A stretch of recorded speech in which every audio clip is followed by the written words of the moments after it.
Welcome to Camp Chaos, where we celebrate the wild ride of modern womanhood. Join us as we dish on motherhood, life's ups and downs, and all things pop culture that we know you want to talk about. With special guests and expert insights, we're here to empower you through the chaos of everyday life. Consider this your ultimate escape from the hustle and bustle. And as always, parental guidance suggested. Camp is now in session.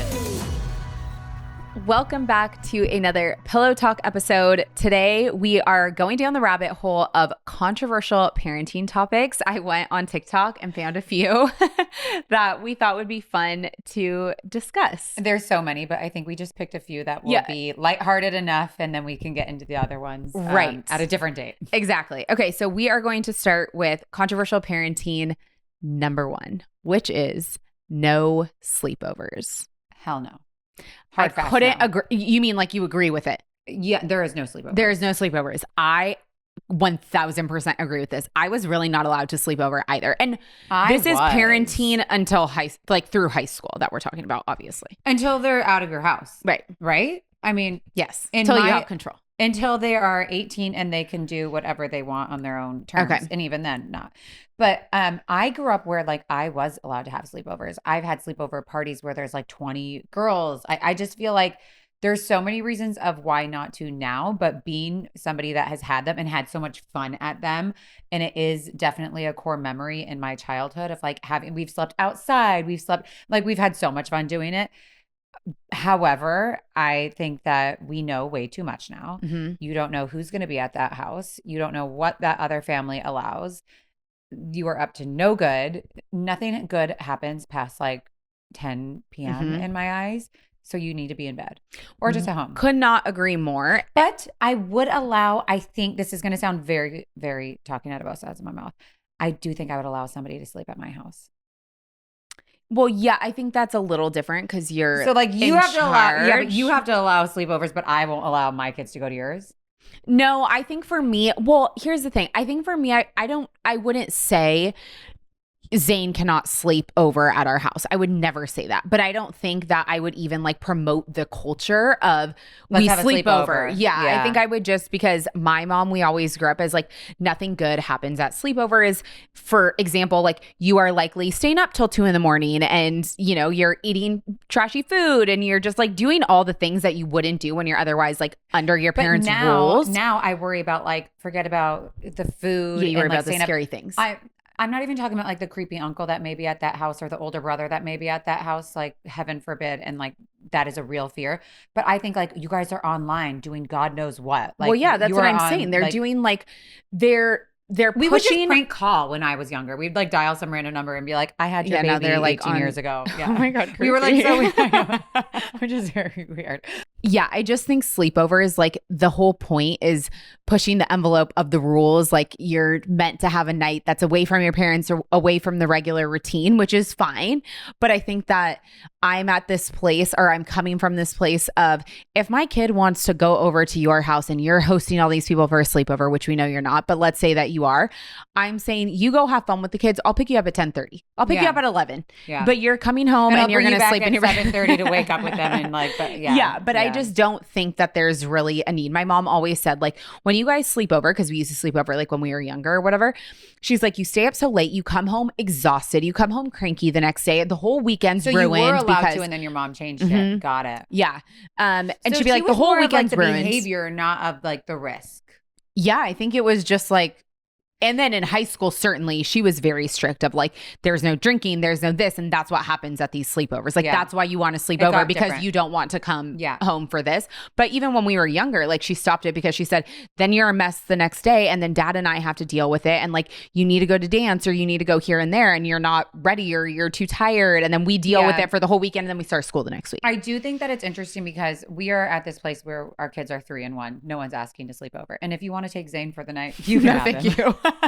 But I do I'm thinking of my 2 girlfriends that their kids are 9 and they allow it, but they know each other's family so well and they have similar what they have in their pantry is the same. Mm-hmm. What they have in their fridge is the same. The rules about the phone I think are pretty much the same. So I think there are rules of you girls are going to bed by 10 o'clock and like one is even sleeping in a different room. Like so I do think we are at a very there's early exceptions place. To the rule. Yes. And I do think we're at a very early place of like no experience of asking, except from our experience of wanting to have a sleepover. Right. I just worry about the mass, like going to a friend's house, a friend of a friend, other people are there. Like I worry about that and having less control. The bigger the group, the less control you have.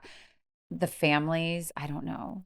Yeah. Just know way too much. And today. I just don't want to be hosting a sleepover. Like you read in, people, all these crazy things that happen at sleepovers. Like that is not happening at my house. I do not want to be responsible. However, like the exception to the rule, like are my kids going to sleep at their auntie and cousin's house? Of course they are. Like the cousins, yes, that's a different story. But no, I think I'm going to try my best to stand firm in the no sleepover rule. Yes, agreed. Okay, so next controversial topic is no technology, like no TVs in the bedroom, in your kids' room. And then this would be for older, but no phones overnight in the bedroom. Totally agree. Totally agree. But Zane does have a TV in his room right now that we just hung. So does Miller. I agree. However, but like if he was like trying to operate the TV, the remote would come out. Like there would be no, that would not be allowed. Yeah. But I do think that maybe within certain parameters, like, so you couldn't watch a TV at all in your room? I didn't have a TV in my room growing up. And to the TikTok that I saw, which I think she articulated it very well for me, is she said that she didn't have a TV, but her brother did. She always like, it wasn't like TV was banned in her house, but she would watch it in the living room and she was more involved in family stuff. Her brother had it in the room and he would always just watch it in his room because he could watch. Yes. Yeah. Okay. So I think Miller does have a TV in his room. I actually put it in there when I was pregnant with him because I wanted to watch it while I was nursing. I did it for me. We never turn on the TV in his room. I don't think I'm going to make this effort to like take the TV out and make it a thing. I just think it's, if you want to watch a show, great. You come out in the living room and you watch a show. I think this one's really interesting about the no phone. I grew up not being allowed to have my phone in my room. Smart. And I used to think my mom was absolutely nuts and like the strictest person on the planet. And now I think it is the smartest thing you can do. Okay, question for you, sidebar. What age do you think you give a kid a phone? Well, so I had a phone in 8th grade. Yeah, we had phones when they were being developed. We are old. We are 30 something. Like now these kids. If it were up to me, I would say you can't have a phone until 8th grade. Like I even think that's young, but I don't think that that's going to be doable. No, like I think that you can have the phone that like here's the buttons to call mom, dad, yeah, like you're like the Mophie or like whatever. Phones. Yes, where you press 1 and it's mom. As soon as you are in my own opinion, as soon as you are in kindergarten, you are getting that. Oh my gosh. There is a button. You could always call me. You can't do anything else on the phone. You can't text on the phone. You can't call any other number. But mom, dad, you can call. You don't think you're going to let Miller go to kindergarten and not get a hold of you? Have to say to the teacher? Yes, that's what I thought. This is probably why I will homeschool. Yeah, maybe. I don't know. I just could not imagine I don't giving know. that control. I just think that for me, I think we're thinking of it totally differently. Like I'm thinking of, oh my God, I'm introducing him to like even the idea of a phone and an accessory to have and be attached to. And I don't want that. Whereas you're thinking of safety. Like, of course, if I think about it that way, it's like, maybe. Yeah, I would want him to be able to have access to me. But I'm also trusting that whatever school I send him to is going to, if he needs me for any said reason, will give him access to me. Yeah. Going back to our original topic of phones in the room, I feel like even as adults, like it's not healthy to have your phone in the room. No, that's like why I just posted about my bedtime routine. Like I know. That's why when I text you at 10, I'm like, why are you not answering? But I've noticed Drew, you've been turning on. Wake her up. You've been turning on Do Not Disturb. No, that's not me doing it. It must be Zane doing it. At night? Yes, because it says it was delivered in quiet mode. At night? Yeah. Well, you need to check my phone. Yeah. Oh, okay. Well, great. I'm not doing it on purpose. Maybe Zane but I think like is it that. Always like that? No, it's only like sometimes randomly, but like sometimes Zane must be on my phone. He's like enough from Auntie Tay. We've heard enough of her. We have blocked her for the rest of the day. Do you know if you're getting enough magnesium? Because 4 out of 5 Americans aren't. The longer it takes me to fall asleep at night, the more stressed out I get about being exhausted the next day, and is just a vicious cycle. For me personally, Magnesium Breakthrough has helped solve my sleep problems, from winding down at the end of a stressful day to tossing and turning and waking up groggy. Magnesium Breakthrough has been a game changer, and you guys, it is such a small thing that I've implemented that has made drastic change in my sleep routine. I personally never go a night without taking magnesium. Unlike other magnesium supplements that might be giving you 1 to 2 forms of magnesium, Magnesium Breakthrough contains all 7 forms, designed to help you calm your mind, help you fall asleep, stay asleep, and wake up refreshed, which we all need. Nurture your mind and body with this all-natural, full-spectrum magnesium supplement. Simply go to buyoptimizers.com/campchaos and use promo code campchaos during checkout to save 10%. And if you subscribe, not only will you get amazing discounts and free gifts, you will make sure your monthly supply is guaranteed.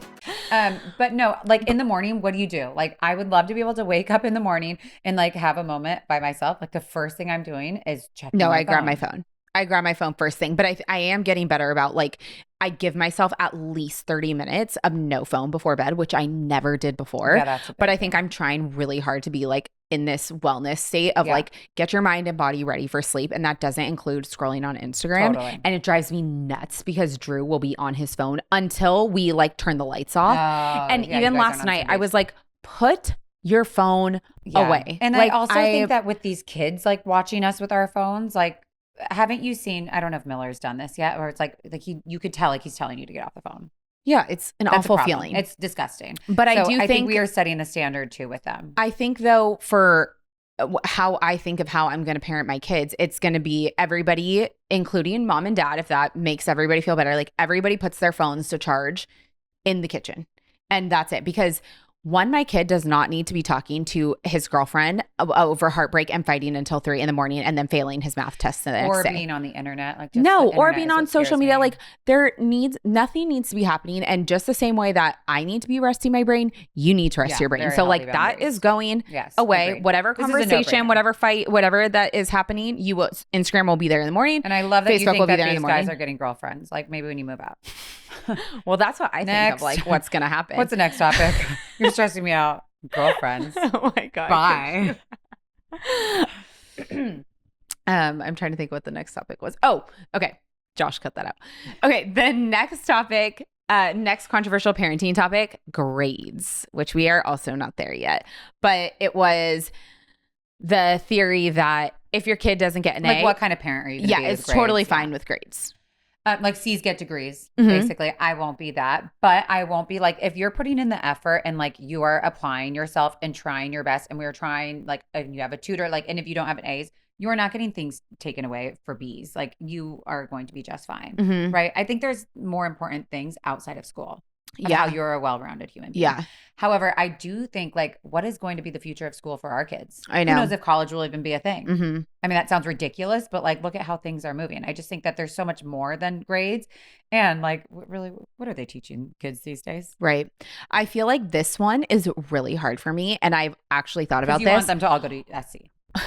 Well, I would love them to go to SC. I want them to go to a good university. Yeah. But I really want to parent in a certain way when it comes to grades, because I feel like just me being the oldest, I just felt like I had a lot of pressure with grades. Like my dad was very strict about grades. It was like, it was, you get A, like C's were not allowed. Even a B is like, what you did not study, which he was right majority of the time. Like I was very smart.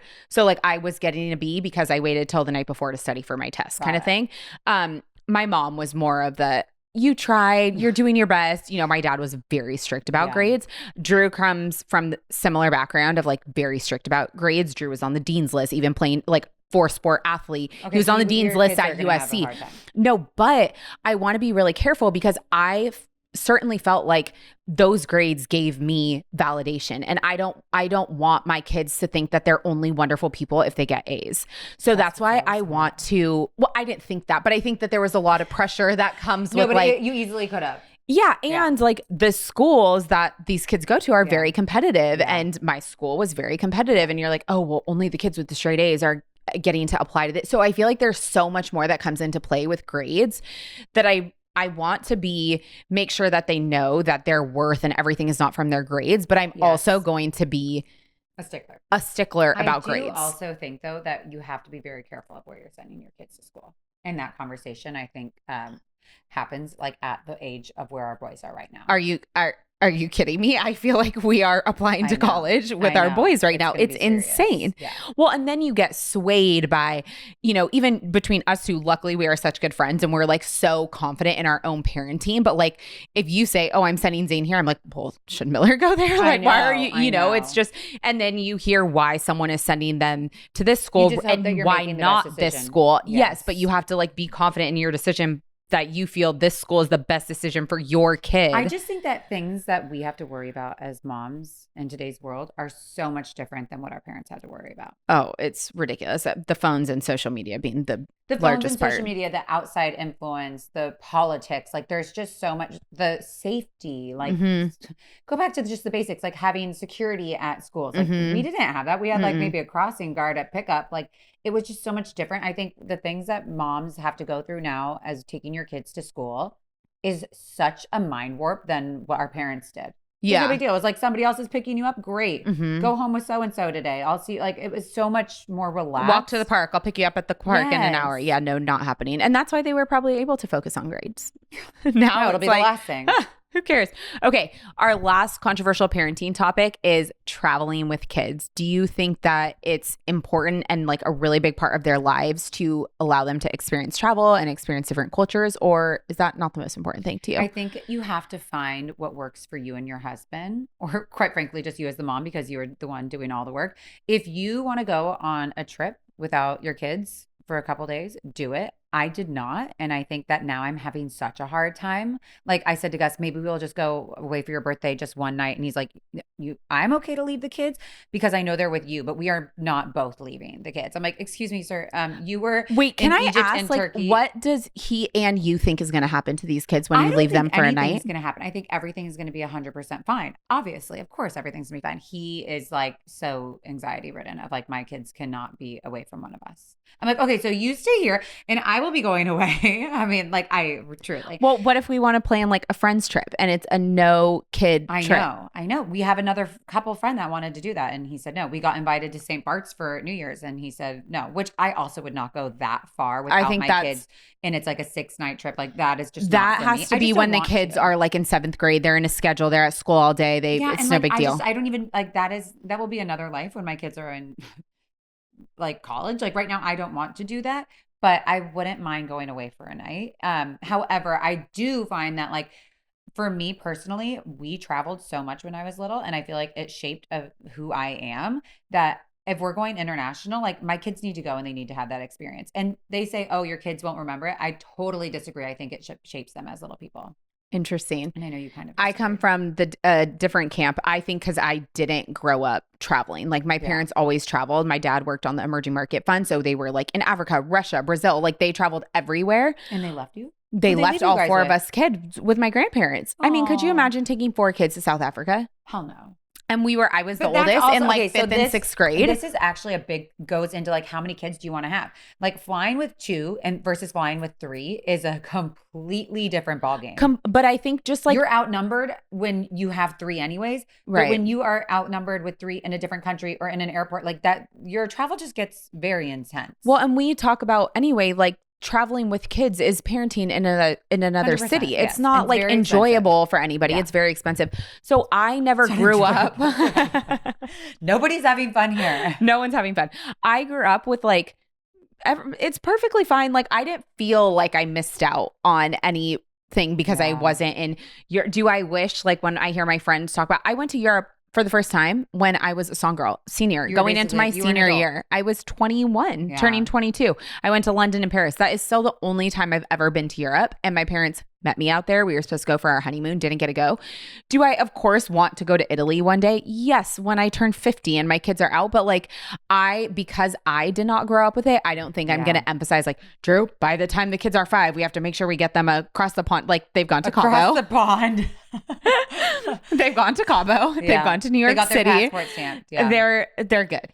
Yeah. I mean, I would like to travel with mine. I know. You think it's really important. Yeah. And not even like, oh, what's shaping them? Like to me, it's just important of like, I want to go Well, it's an experience this, and I want experience. my kids to be with me. Right. Yeah. Like if I'm somewhere, like we were just at the stupid Rams football game and like at halftime, I'm like, I miss my kids. Not that bad. I'm not that bad. I had enough fun. Don't get me wrong. But I was also like, I could not imagine more than a night. Right now, I'm sure it's like anything though. Like you do one night and you're like, oh, that was fun. I could do 2 nights. I could do 3 nights. But like right now, I'm just not in the realm. No, of, I actually do think it's hard leaving the kids. Like when we went to Vegas we were there technically 3 nights, but we landed at, 8:30 p.m. and then 2 nights. I was like, get me home. Like, can I change my flight to the 6 a.m. flight when we leave? Like, it is really hard leaving your kids. This is the age and the phase that we're at, but I still think you should leave the kids for one night. My husband. All right. Well, those were the 4 controversial parenting topics. I will try to find more because I think these are so fun, just like hearing different perspectives. Well, and I feel like it's also like us kind of figuring out like, I don't know where I do fall in this. Well, and I think it's really you funny. You think one way and then I'm like, maybe I am different. I know, but I think it's really funny when like on TikTok, these are considered controversial. I know. It's like, it's not that crazy. That's because you and I think a certain way. Oh, we're the crazy ones. Yeah, like maybe. I don't know. All right. Thank you guys for listening. We will see you next week. Thanks for tuning in to Camp Chaos. We hope you enjoyed today's episode. If you liked what you heard, don't forget to subscribe, rate, and review our show. Connect with us on social media at Camp Chaos Podcast. Until next time, campers.